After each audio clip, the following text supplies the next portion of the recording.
الحمد لله نحمده ونستعينه ونستغفره ونؤمن به ونتوكل عليه ونعوذ بالله من شرور أنفسنا ومن سيئات أعمالنا من يهده الله فلا مضل له ومن يضلله فلا هادي له ونشهد أن لا إله إلا الله وحده لا شريك له ونشهد أن سيدنا ونبينا وحبيبنا وطبيبنا وطبيب قلوبنا وشفيعنا وشفاء صدورنا وأعلانا وأولانا ومولانا ومنجانا ومأوانا محمدا عبده ورسوله أرسله بالحق بشيرا ونذيرا وداعيا إلى الله بإذنه وسراجا منيرا فقد قال الله تبارك وتعالى في القرآن المجيد والفرقان الحميد فأعوذ بالله من الشيطان الرجيم بسم الله الرحمن الرحيم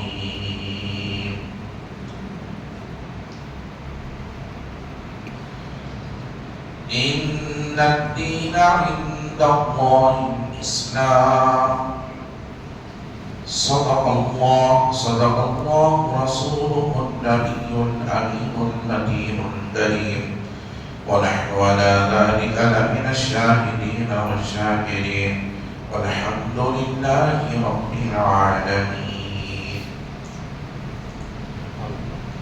من علينا ربنا نسبع سبحانه من يدعو بأيديه من يدعو بأحمده أرسله مبشرا أرسله ممجدا صلوا عليه دائما صلوا عليه سرمدا اللهم صل وسلم صلاة كاملة وسلم صلاة دائمة فرش والے تیری شوکت کا عروج کیا جانے فرش والے تیری شوکت کا عروج کیا جانے خسروا عرش پہ اڑتا ہے فریلا تیرا میں تو مالک ہی کہوں گا ہو میرے مالک کے حبیب میں تو مالک ہی کہوں گا ہو میرے مالک کے حبیب یعنی محبوب اور محب میں نہیں میرا تیرا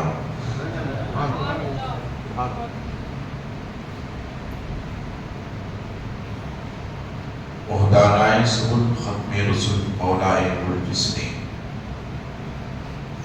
وحدانائے سبل ختم رسول مولائے گلجسنی غبار راہ کو بخشی فروغ وادی سینہ جو نہ تھے خود راہ پر اوروں کی ہادی بن گئے کیا نظر تھی جس نے مردوں کو مسیحا کر دیا درس قرآن اگر ہم نے بھلایا ہوتا درس قرآن اگر ہم نے بھلایا ہوتا یہ زمانے نہ زمانے نے دکھایا ہوتا اپنے من میں کھوج کر باجا سراغ زندگی اپنے من میں کھوج کر باجا سراغ زندگی تو اگر غیر کا بنتا نہ بن اپنا نہ بن عزیزان محترم معزز سامعین کرام نوجوان ساتھیوں عزیز بچوں السلام علیکم ورحمۃ اللہ وبرکاتہ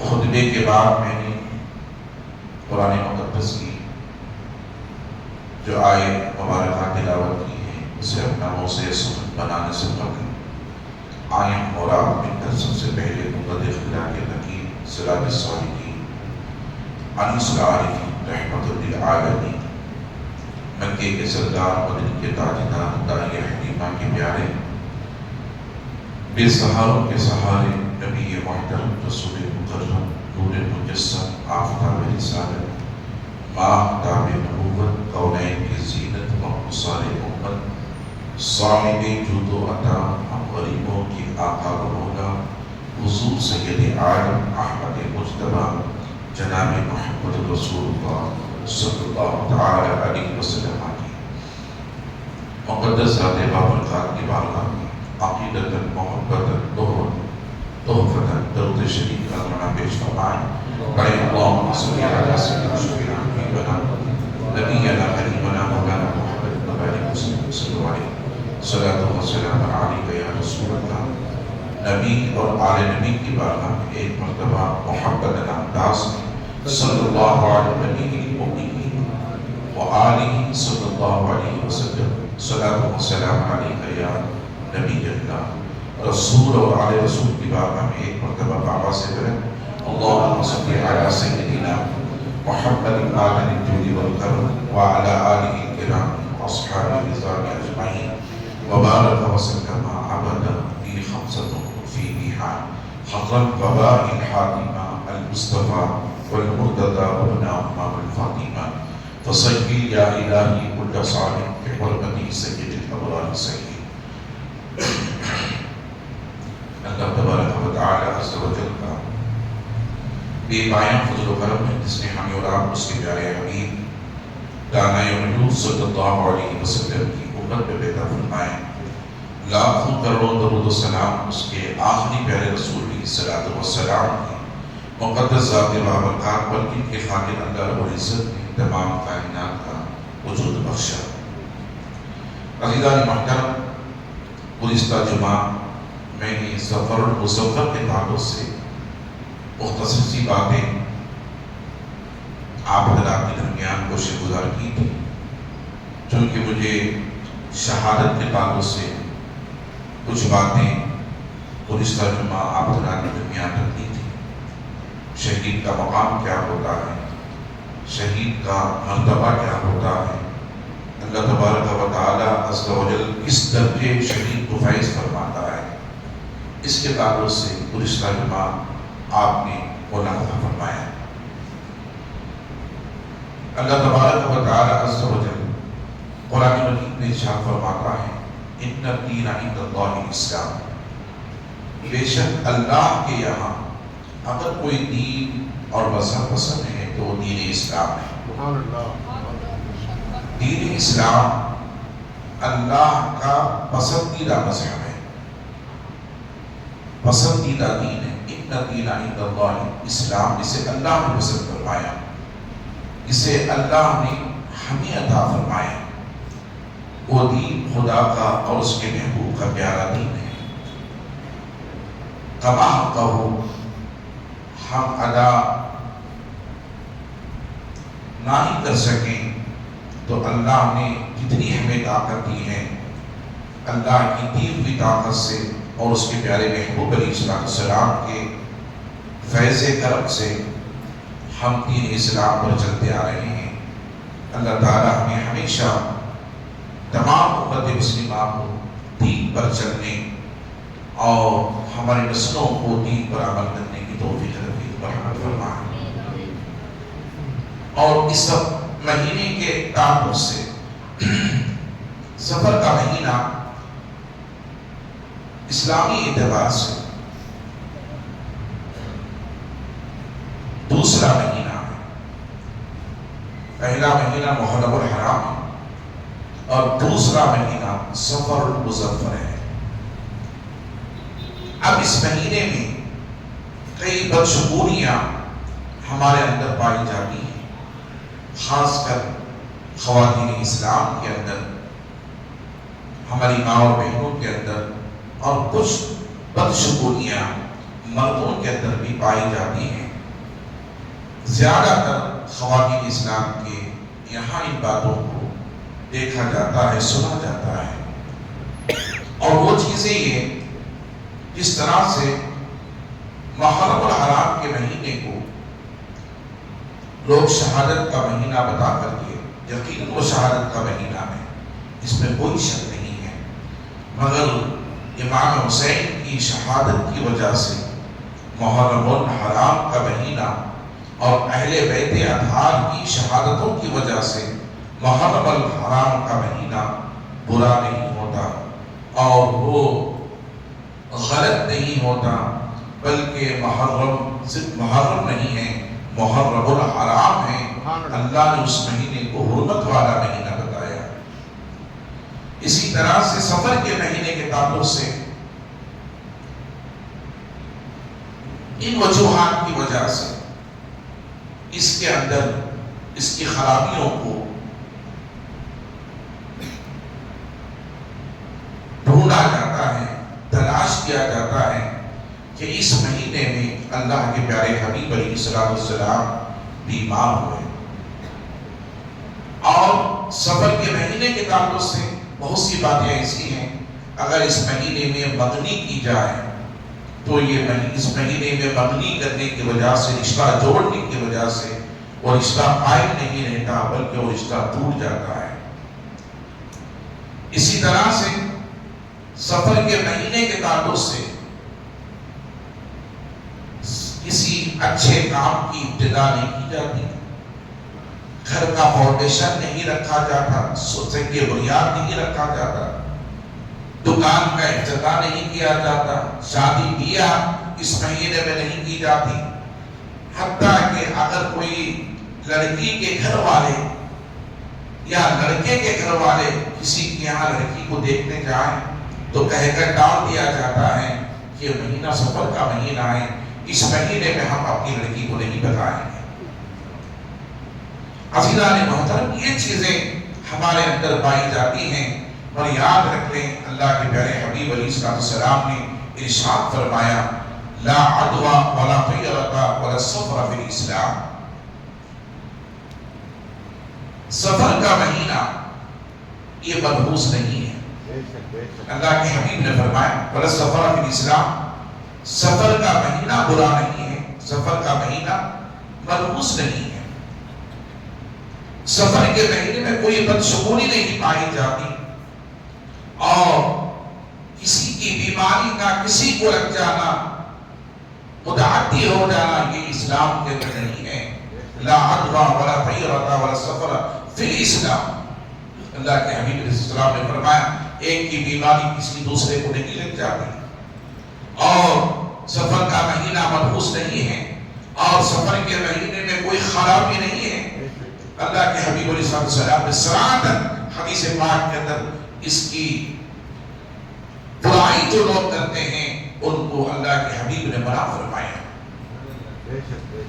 اور سنتے چلیں، یہ ہمارا نظریہ ہے کہ یہ وہ مہینہ ہے جس مہینے کے تعلق سے لوگ کہتے ہیں، خاص کر ہماری ماں اور بہنیں کہتی ہیں کہ جب سفر کا مہینہ ختم ہو جاتا تو حضور خوش ہو جاتے ہیں۔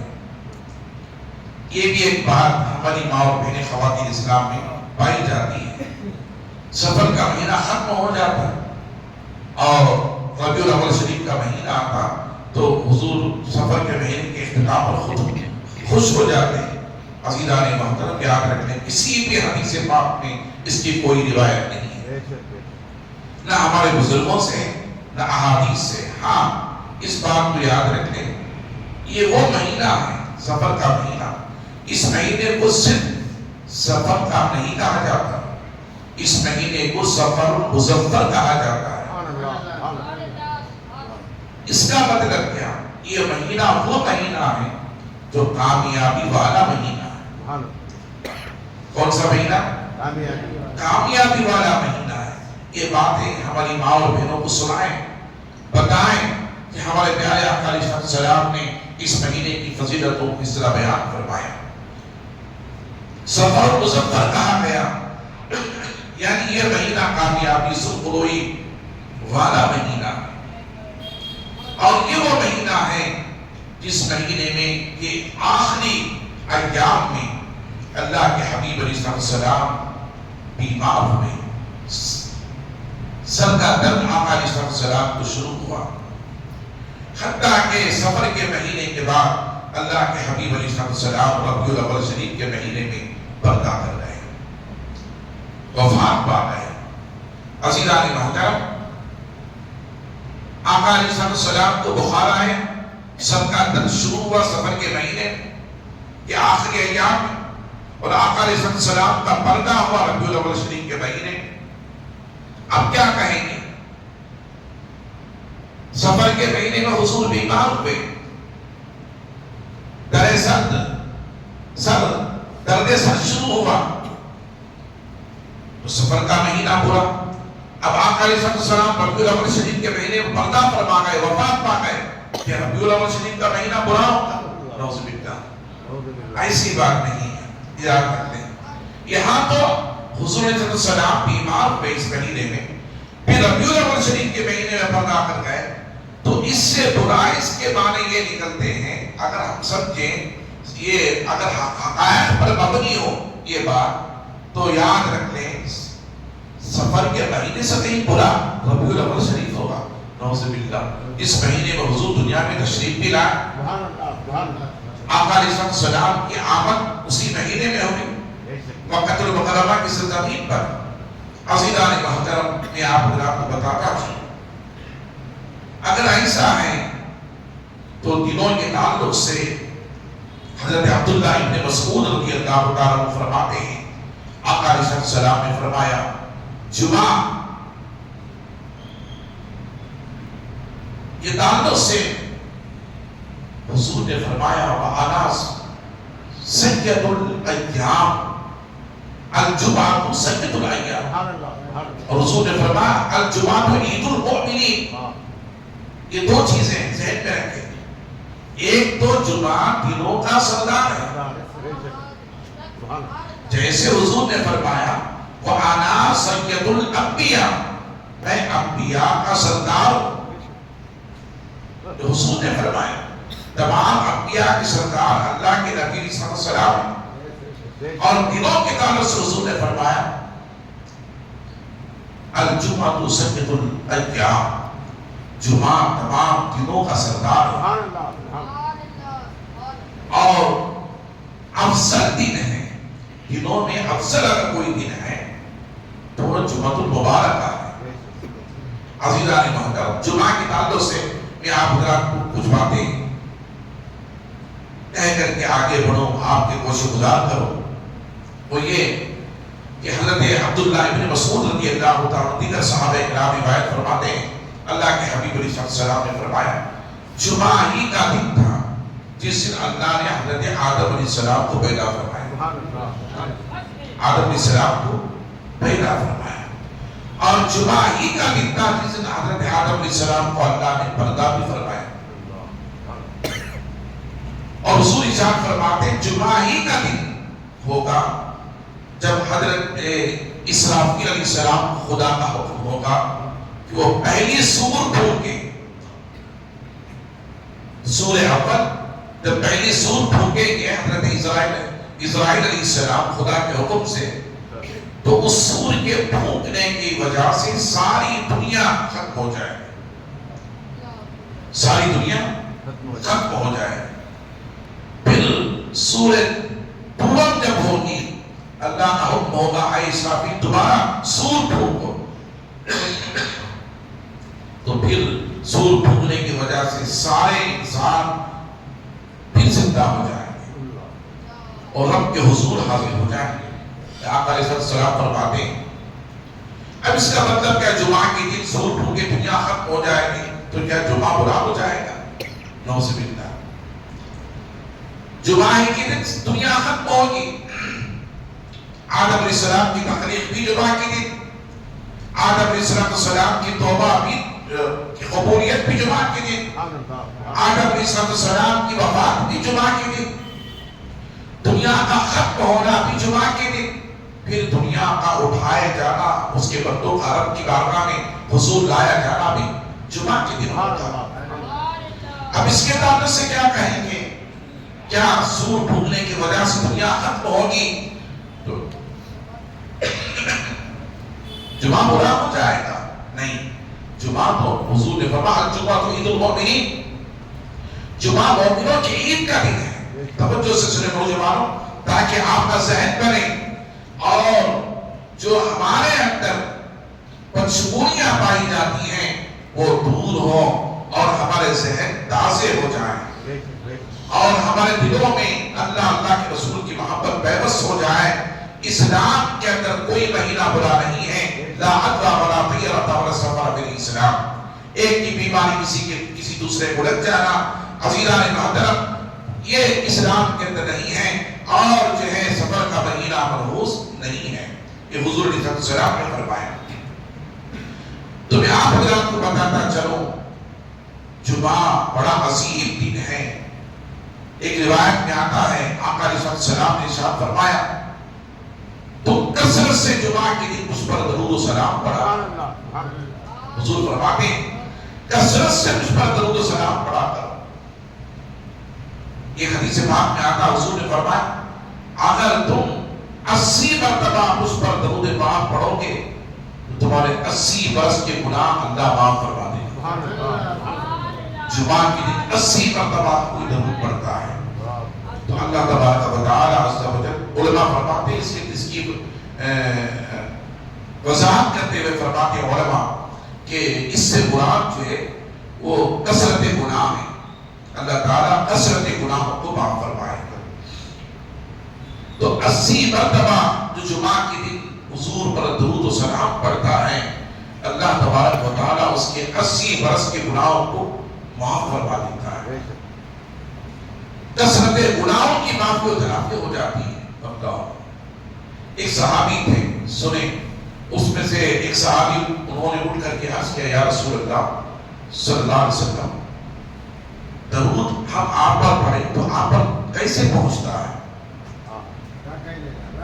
درود ہم آپ پر پڑھیں تو آپ پر درود و سلام کیسے پہنچتا ہے؟ توجہ سے سنیں. صحابہ کا احسان ہے ہم پر. اگر صحابہ ان سوالوں کو نہ کرتے تو حضور علیہ السلام کی پر درود و سلام ہے اس کی عظمت ہمیں نامعلوم ہوتی. صحابی نے عرض کیا یا رسول اللہ درود و سلام آپ پر کیسے پہنچتا ہے جبکہ ہم نے سنا ہے انسان کے مر جانے کے بعد وہ قبر میں ختم ہو جاتا ہے.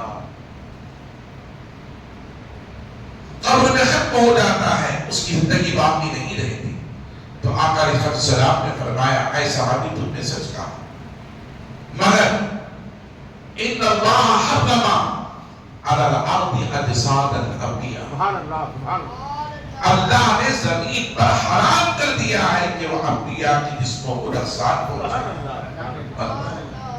یہ صرف حضور کی ذات کے تعلق سے نہیں ہے. ان اللہ حرم علی الارض اجساد الانبیاء اللہ نے زمین پر حرام کر دیا ہے کہ وہ انبیاء کی جسموں کو نقصان پہنچائے. اسی لیے امام عشق و محبت شاہ احمد رضا خان فاضل بریلوی نے فرمایا تو زندہ ہے واللہ تو زندہ ہے واللہ میرے چشم عالم سے چھپ جائے. حضور نے فرمایا انبیاء کی جسموں کو اللہ نے زمین پر حرام کر دیا ہے کہ زمین انبیاء کی جسموں کو نقصان نہیں پہنچا سکتی. وہ قبروں میں زندہ رہتے ہیں. وہ قبروں میں زندہ رہتے ہیں. آپ نے سنا ہوگا حضور جب معراج کی رات تشریف لے گئے آقا علیہ السلام فرماتے ہیں کہ جب میں مدینہ منورہ سے نکلا معراج کی رات قبر موسیٰ علیہ السلام کے پاس سے گزرا تو میں نے میرے ناطے کی آنکھوں سے دیکھا جب میری سواری معراج کی رات موسیٰ علیہ السلام کے قبر سے گزر رہی تھی تو موسیٰ علیہ السلام کھڑے ہو کر نماز پڑھ رہے تھے. وہ خیام میں کھڑے ہوئے تھے. خیام میں کھڑے ہوئے تھے.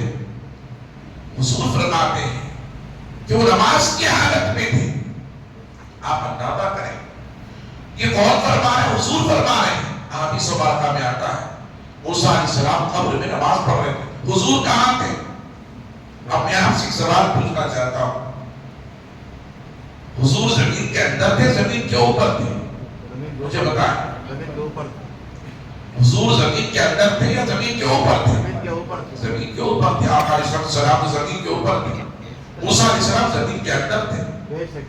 اب حضور زمین کے اوپر سے وہ بھی سواری پر بیٹھ کر گزر رہے ہیں. بلاغ پر بیٹھ کر کے گزر رہے ہیں.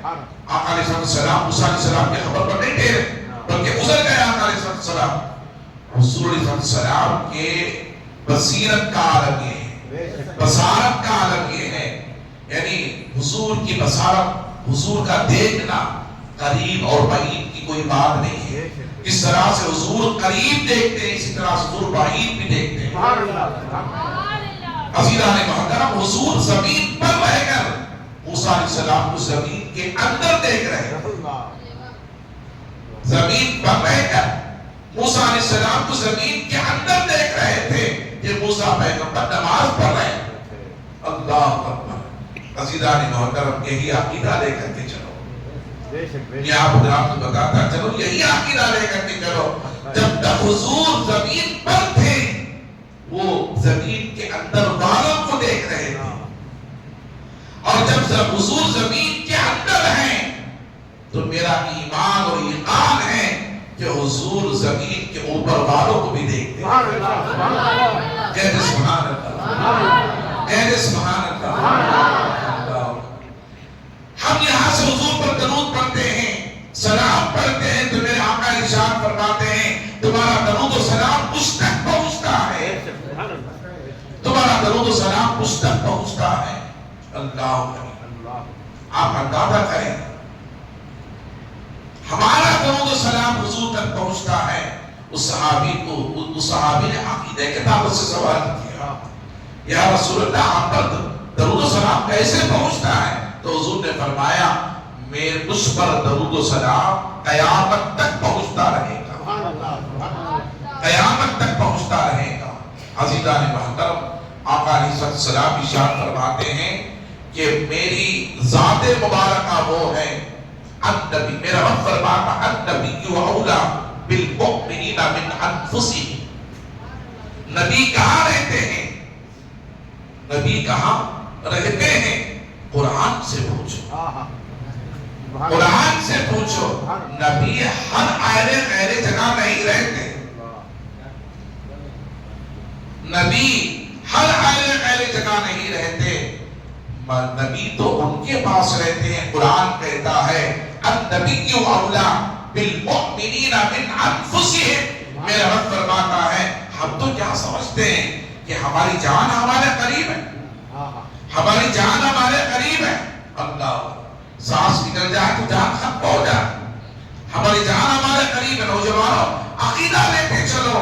اللہ غنی ہم سمجھتے ہیں کہ ہماری جان ہمارے قریب ہے اور ہماری شہادت ہمارے قریب ہے, ہماری شہادت ہمارے قریب ہے. جیسا کہ رب نے فرمایا نحن اقرب الیہ من حبل الورید. اے میرے بندے میں تیری شہادت سے بھی زیادہ تیرے قریب ہوں. سبحان اللہ, سبحان اللہ. اللہ فرماتا ہم خدا کو کیا سمجھتے ہیں؟ اللہ خدا وہ ذات مبارکہ ہے, خدا کی وہ مقدس شان ہے. میرا رب فرماتا نحن اقرب الیہ من حبل الورید. اے میرے بندو میں تمہاری شہادت سے بھی زیادہ تمہارے قریب ہوں. جب ہماری شہادت سے بھی زیادہ قریب ہے تو کیا وہ ہماری نمازوں کو نہیں دیکھ رہا؟ کیا وہ ہماری تلاوتوں کو نہیں دیکھ رہا؟ کیا ہماری آوازوں کو نہیں سن رہا؟ کیا وہ ہمارے التجاؤں کو نہیں دیکھ رہا؟ کیا وہ ہمارے روزوں کو نہیں دیکھ رہا؟ کیا وہ ہمارے حج کو نہیں دیکھ رہا؟ کیا وہ ہماری تلاوت قرآن کو نہیں دیکھ رہا؟ کیا ہمارے قربانیوں کو نہیں دیکھ رہا؟ کیا ہمارے اعمال حسنہ کو نہیں دیکھ رہا؟ وہ ہماری اچھائیوں کو بھی دیکھتا ہے, وہ ہماری برائیوں کو بھی دیکھتا ہے. یاد رکھ لیں خدا وحدہ لا شریک کی ذات وہ ذات مبارکہ ہے جو ہماری شہادت سے بھی زیادہ قریب ہے. یہ اللہ کی تعالیٰ سے رب نے فرمایا. ہم سمجھتے ہیں ہماری شہادت قریب ہے مگر رب فرماتا بندے نہیں, تیری شہادت مجھ سے دور ہے, میں تیرے قریب. حالانکہ شہادت ہمارے بدن کا حصہ ہے, ہمارے گلے پر لگی ہوئی ہے. اگر وہ ختم ہو جائے تو انسان ختم ہو جائے. وہ اتنی طاقت اور قوت والی اور ضروری جو ہے چیز ہے بندے کے لیے, ضروری شے ہے بندے کے لیے. اگر وہ شہادت کٹ جائے تو انسان ختم ہو جائے, اس کی روح تعمیل ہو جائے. میرا رب فرماتا ہے بندے سن, تو تیری شہادت کو ہم نے اتنے زیادہ قریب سمجھتا, اتنا زیادہ قریب سمجھتا ہے کہ اس کے علاوہ تیرا اور قریب نہیں ہے. نہیں اے بندے سن, اس شہادت کو میں نے ہی بنایا, اس شہادت کی تخلیق میں نے ہی کی ہے. مگر بندے سن نحن اقرب الیہ من حبل الورید, اس شہادت سے بھی زیادہ میں تیرے قریب. یہ اللہ کی شان ہے. آؤ رب سے پوچھو مولا تو بتا تیرے محبوب کہاں رہتے ہیں؟ تو تیرے بندے کی شارک سے بھی زیادہ قریب، تو تیرے بندے کی شارک سے بھی زیادہ قریب قرآن کہتا ہے۔ اب رب کے تعلق سے اس نے بتا دیا کہ میں تیری شارک سے بھی زیادہ قریب، اور اللہ سے پوچھو مولا بتا تو بتا تیرے محبوب کتنے قریب ہیں؟ تو اللہ فرماتا النبی اولا بالمؤمنین من انفسہم، یہ شارک کے تعلق سے رب نے فرمایا۔ اب رب اس کے محبوب کے تعلق سے فرماتا ہے میرا محبوب، اللہ فرماتا النبی اولا بالمؤمنین من انفسہم، میرا محبوب، میرا پیارا، میرا لاڈلا، میرا محمد صلی اللہ علیہ وسلم، میرا پیارا رسول مومنین کی جانوں سے بھی زیادہ ان کے قریب ہے، مومنین کی جانوں سے بھی زیادہ ان کے قریب ہے۔ اللہ اکبر، حضور کی ذات مقدسہ ایسی ذات ہے، لوگ کہتے ہیں قبر میں ہیں، رب تو کہتا ہے النبی اولا بالمؤمنین من انفسہم، میرا محبوب تو میرے بندوں کی مومنین کی جانوں سے بھی زیادہ ان کے قریب ہے۔ عزیزان محترم، تو حضور مومن کی جان کے قریب رہتے ہیں۔ کہاں رہتے ہیں؟ بولے حضور کہاں رہتے ہیں؟ سب مل کر کے بولے حضور کہاں رہتے ہیں؟ مومنین کی جانوں سے بھی زیادہ ان کے قریب رہتے ہیں۔ رب کہاں رہتا ہے؟ ہماری شارک سے بھی زیادہ قریب، اور حضور کہاں رہتے ہیں؟ مومن کی جانوں سے بھی زیادہ قریب، مومنین کی جانوں سے بھی زیادہ قریب۔ اب رب شارک سے قریب اور حضور مومنین کی جانوں سے زیادہ قریب۔ اب مجھے بتاؤ جو حضور پر درود پڑھتا ہے کیا حضور اس کے درود کو نہیں سنتے؟ جو حضور پر سلام بھیجتا ہے کیا اس کے سلام کو حضور نہیں سنتے؟ عزیزان محترم، خدا کی قسم حضور پر درود بھی پیش ہوتا ہے، حضور پر سلام بھی پیش ہوتا ہے، حضور پر درود بھی پیش ہوتا ہے، حضور پر سلام بھی پیش ہوتا ہے۔ درود شریف پڑھیں اللہم صلی علی سیدنا محمد وعلی آل سیدنا محمد وبارک وسلم صلی علیہ صلاۃ و سلام علیک یا رسول اللہ۔ کسی کے مخالطے میں نہ رہیں، کسی کے مخالطے میں نہ رہیں۔ حضور سنتے کہ نہیں سنتے، حضور دیکھتے کہ نہیں دیکھتے، حضور پر سلام پیش کیا جاتا ہے کہ نہیں کیا جاتا، حضور پر درود پیش کیا جاتا ہے کہ نہیں کیا جاتا۔ ہم غیرے کی بات، نتھو غیرے کی بات نہیں سنتے، ہم اللہ کی بات سنتے ہیں، ہم کلام اللہ کو تلاوت کرتے ہیں، ہم کلام کی بات مانتے ہیں۔ النبی اولا بالمؤمنین من انفسہم، ایک جگہ میرا محبوب میرا رب فرماتا ہے اے میرے بندو سنو وعلم ان فیکم رسول اللہ، جان دو میرا محبوب دنیا میں تو موجود ہے، کہتے سبحان اللہ، وعلم ان فیکم رسول اللہ، جان دو میرا محبوب دنیا میں موجود ہے۔ قرآن کی آیت مبارکہ ہے، میں اس کی تفصیل میں جانا نہیں چاہتا۔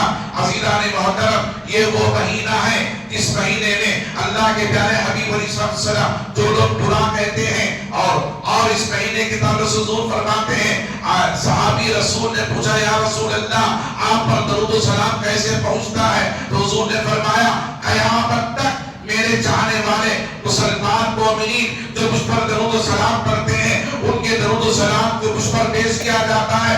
ان اللہ حرم علی الارض اجساد الانبیاء، بے شک اللہ نے زمین پر حرام کر دیا ہے کہ وہ انبیاء کے جسموں کو نقصان پہنچائے، یہ اللہ کے حبیب فرما رہے ہیں۔ اور میں آپ اللہ کو بتاتا چلو اس ماہ مبارکہ کے فضیلت کو جاننا چاہیے۔ یہ وہ ماہ مبارکہ جسے لوگ برا سمجھتے ہیں، جس میں منگنی نہیں کی جاتی، جس میں رشتہ طے نہیں کیا جاتا، جس میں شادی بیاہ کو منحوس سمجھا جاتا ہے، اگر شادی ہو بھی جائے تو شادی نکاح ٹوٹ جاتا ہے۔ یہ خیال رکھنے والے سنیں اللہ اکبر، یہ وہ مہینہ ہے اس مہینے میں ہمارے پیارے آقا و مولا حضور سید عالم احمد مصطفیٰ جناب محمد رسول اللہ صلی اللہ علیہ وسلم نے حضرت میمونہ ام المؤمنین جو مومنوں کی ماں ہیں، حضرت میمونہ رضی اللہ تعالی عنہا سے نکاح فرمایا۔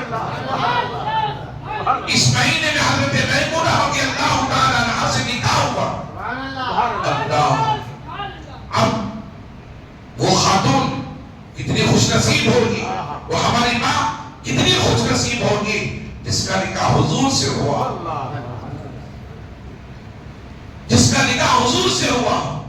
نصیب، وہ ایسی خوش نصیب خدا کی قسم میرا رب فرماتا ہے قیامت تک کے آنے والے مسلمانوں کی ماں ہے میرے محبوب کی ازواج ہے، بے شک بے شک امہات المومنین وہ مومنوں کی ماں ہے۔ اور سنیں میں آپ حضرات حضور کی زندگی اور بقا کی تعلق سے بتاتا چاہوں، ہم کیا ہے حضور کیا ہے۔ اگر ہمارا نکاح ہو، غور سے سنیے مسئلے کو، حضور کی حیات کا پتہ چلے گا حضور حیات ہیں کہ نہیں ہیں۔ لوگ یہ سمجھتے ہیں ہم بھی انسان، نبی بھی انسان، ہم بھی آدمی، نبی بھی آدمی، ہم بھی بشر، نبی بھی بشر، یہ خیال جو رکھتے ہیں اور یہ جو بتاتے ہیں کہ انسان آپس سے برابر، بشر آپس سے برابر، آدمی آپس سے برابر، یہ تصور دینے والوں سنو توجہ سے، اللہ اکبر۔ یہ وہ مہینہ ہے اس مہینے میں اللہ کے پیارے حبیب علیہ السلام نے حضرت میمونہ رضی اللہ تعالیٰ عنہا سے نکاح فرمایا۔ ہم جب نکاح کرتے ہیں تو اگر کسی عورت کے شوہر کا انتقال ہو جائے، توجہ سے سنیں، کسی کے شوہر کا انتقال ہو جائے تو عورت عدت گزارنے کے بعد وہ دوسرے سے نکاح کر سکتی ہے، وہ دوسرے سے نکاح کر سکتی ہے، دوسرے کے لیے دوسرا مرد اس کے لیے حلال ہوتا ہے۔ طلاق اور خلا جب تک مرد زندگی میں موجود ہے عورت کے شوہر بن کر کے، تو بہت سے لوگ طلاق دینے کے لیے، خلے کو منظور کرنے کے لیے پریشان کرتے ہیں، مگر میرا رب فرماتا ہے الطلاق مرتان فإمساک أو تسریح بإحسان۔ اے میرے بندو، جب تمہاری عورتیں تم سے طلاق مانگیں اور خلا مانگیں تو تم ان کو طلاق دے کر ان کے خلے کو منسوخ کر کے تم ان پر احسان کرو۔ یہ قرآن کی آیت ہے، الطلاق مرتان فإمساک أو تسریح بإحسان۔ یہ بچے ہمارے مدرسے میں حافظ بن رہے ہیں، ان کو پوچھے، علماء سے بھی پوچھے، جب کوئی بات بڑھ جاتی ہے میاں بیوی میں، زندگی بننا دشوار ہو جاتی ہے، اگر عورتیں طلاق مانگی تو قرآن کہتا تم انہیں طلاق دے، انہیں پریشان مت کرو، انہیں مجبور مت کرو، تم ان کو طلاق دے دو۔ الطلاق مرتان فإمساک أو تسریح بإحسان۔ تم انہیں طلاق دے کر خلے کو منظور کر کے تم ان پر احسان کرو، یہ قرآن کہتا ہے۔ تو میں عرض یہ کر رہا تھا، جب کوئی طلاق دیتا ہے زندگی میں، جب تک اس کا مرد ہے تب تک وہ اس کے پاس طلاق کی قوت ہوتی ہے، جب تک وہ طلاق نہیں دیتا اس کی بیوی اس سے آزاد نہیں ہوتی۔ اور طلاق کا دوسرا نام خلا ہے، خلا بھی طلاق ہی ہے، طلاق بھی مرد ہی کو دینا ہے، خلا بھی مرد ہی کو منظور کرنا ہے۔ اب لوگ کہتے ہیں کہ خلا عورت کی طرف سے اور طلاق مرد کی طرف سے۔ ہاں، اس بات کو یاد رکھیں، گزارشات کا نام خلا ہے، گزارشات کا نام خلا ہے۔ عورت گزارش کرتی ہے کہ تم مجھے طلاق دے دو، اور مرد عورت کے کہنے پر طلاق دیتا ہے تو اس کا نام خلا ہے۔ اس کا نام کیا ہے؟ خلا ہے۔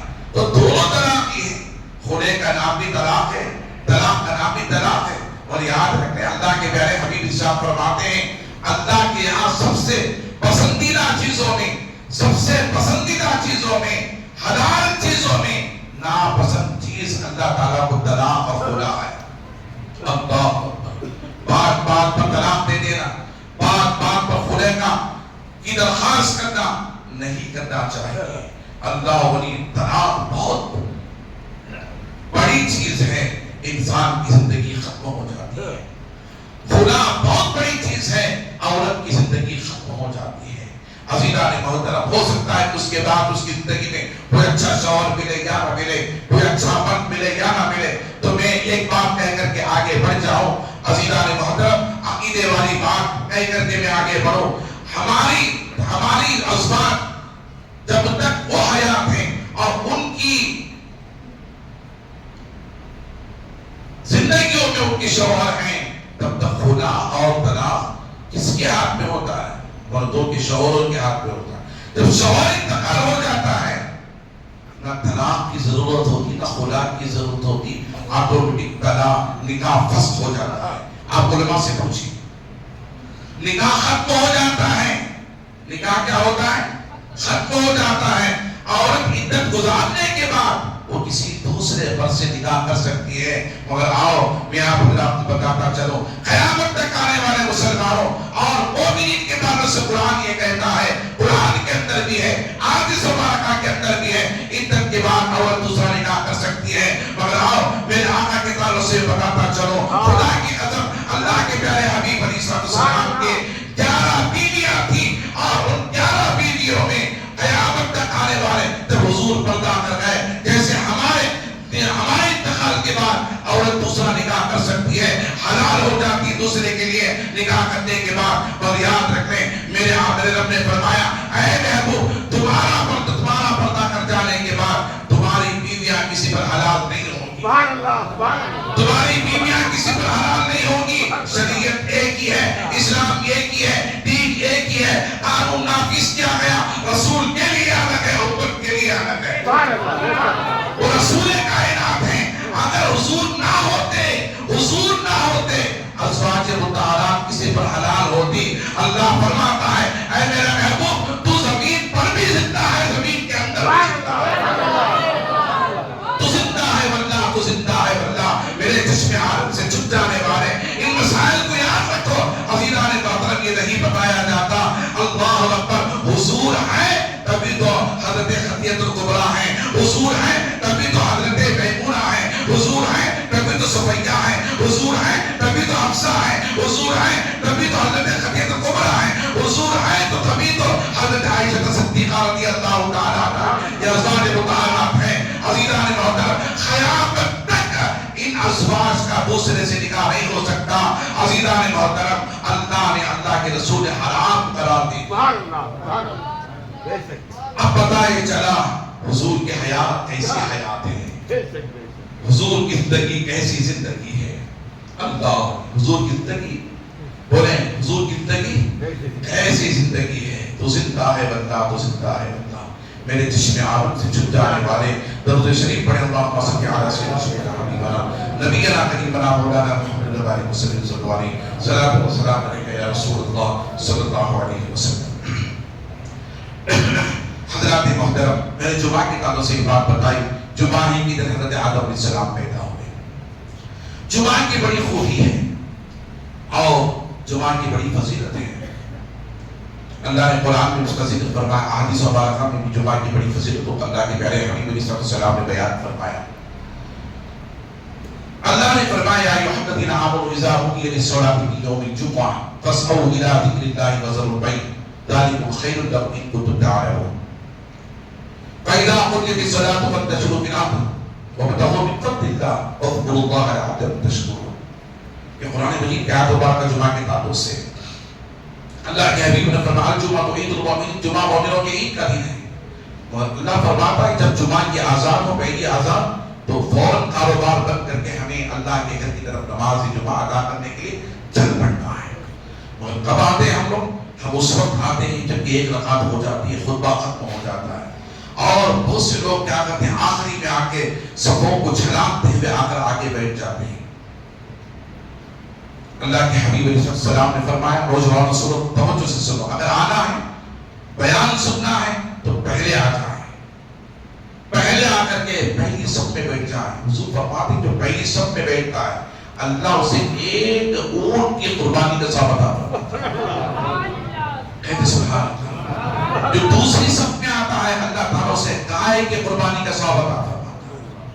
جو تیسری صف میں آ کر بیٹھ جاتا ہے اللہ تعالیٰ اسے ایک دمبے کی قربانی کا اجر و ثواب عطا فرماتا ہے. اور جو چوتھی صف میں آ کر بیٹھ جاتا ہے ایک برق کے صدقہ کرنے کا ثواب عطا فرماتا ہے. ایسے ہی اللہ تعالیٰ نے ایک ہی بات دی کرے, جیسے جیسے صفیں دور ہوتی ہیں فضیلتیں بھی کم ہوتی چلی جاتی ہیں. پھر آپ نے ہفتے میں کیا پایا؟ ایک ہفتے میں 1 گھنٹہ آ کر آگے بیٹھ گئے, پہلے آ گئے اللہ کے گھر کے اندر اس لیے سے کہ مجھے پہلے جا کر بیٹھنا ہے, مجھے ایک اونٹ کی قربانی کا ثواب حاصل کرنا ہے. عزیزان محترم، کیا اللہ تعالیٰ کے یہاں آپ کیا نیکی نہیں ہے؟ یقیناً نیکی ہے. اللہ آپ کو اس قربانی کا ثواب عطا فرمائے. آپ آ جائیں، مگر آتے کب ہیں؟ جب آ کر بسی تو پہلے والی بھر جاتی ہے، آخری میں آتے ہیں، صفوں کو چھلانگتے ہوئے آ کر کے بیٹھتے ہیں. حدیث پاک میں آتا ہے جو صفوں کو چھلانگ کر آ کر آگے بیٹھتا ہے وہ جہنم پر پل بنا رہا ہے. وہ جہنم پر کیا بنا رہا ہے؟ پل بنا رہا ہے. اللہ اکبر، کتنی بڑی وعید ہے. ہم نہیں سمجھتے اور ہم ان باتوں پر توجہ نہیں دیتے. آ کر جیسے چاہتے ویسے آ کر ہم بیٹھ جاتے ہیں. اور بہت سے لوگوں کو دیکھا جاتا ہے کہ چھلانگ کر آ کر بیٹھتے ہیں. اور جب خطیب ممبر پر چڑھ جائے تو یاد رکھ لیں، جیسے خطیب ممبر پر چڑھے تو خطبے کے آداب یہ ہیں کہ آپ، حدیث پاک میں آتا ہے اللہ کے حبیب صلی اللہ علیہ وسلم نے فرمایا جب خطیب ممبر پر چڑھ جائے دونوں خطبوں کے درمیان بیٹھے یا کھڑے ہو کر خطبہ دیں تو کلام نہ کرو. کلام کرنا گناہ ہے، بات کرنا گناہ ہے. اللہ، خطبے کے کھڑے ہونے خطیب جیسی خطبہ شروع کر دے.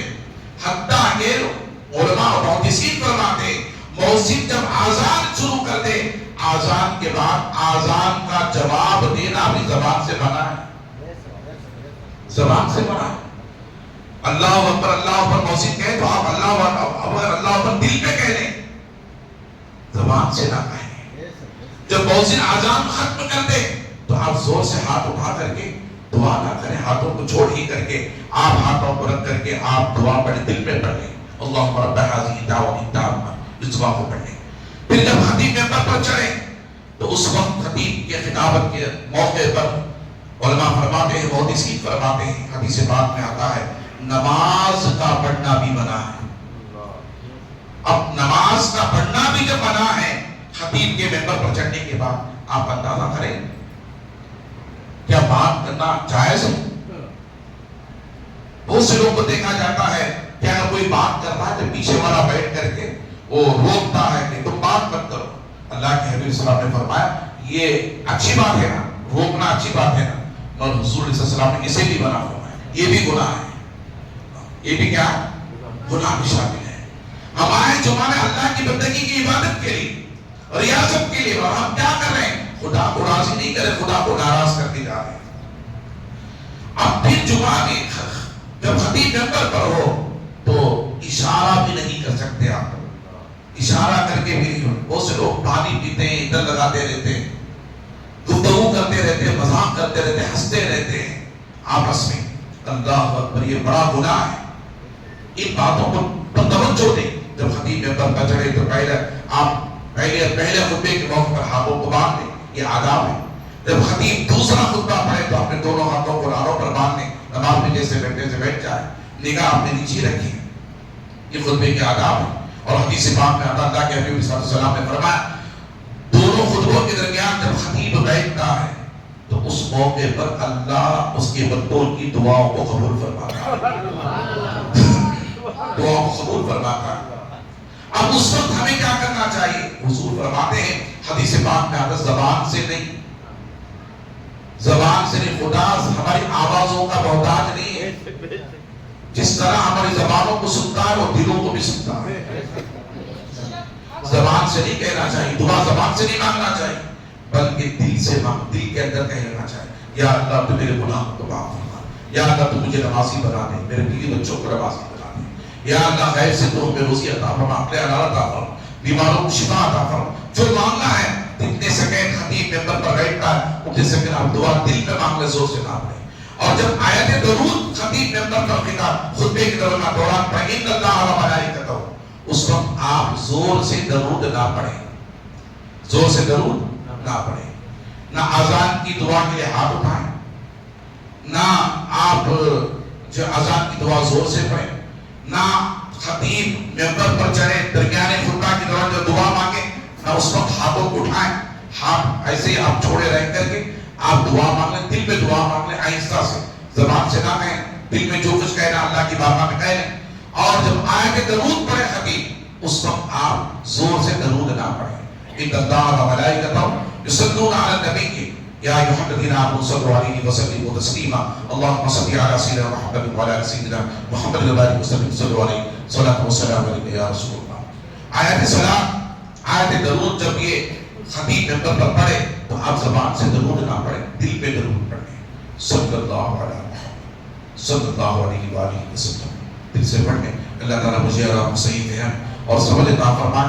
اس موضوع کو میں آئندہ جمعہ کے لیے آپ حضرات کے لیے باقی رکھتا ہوں. وآخر دعوانا الحمدللہ.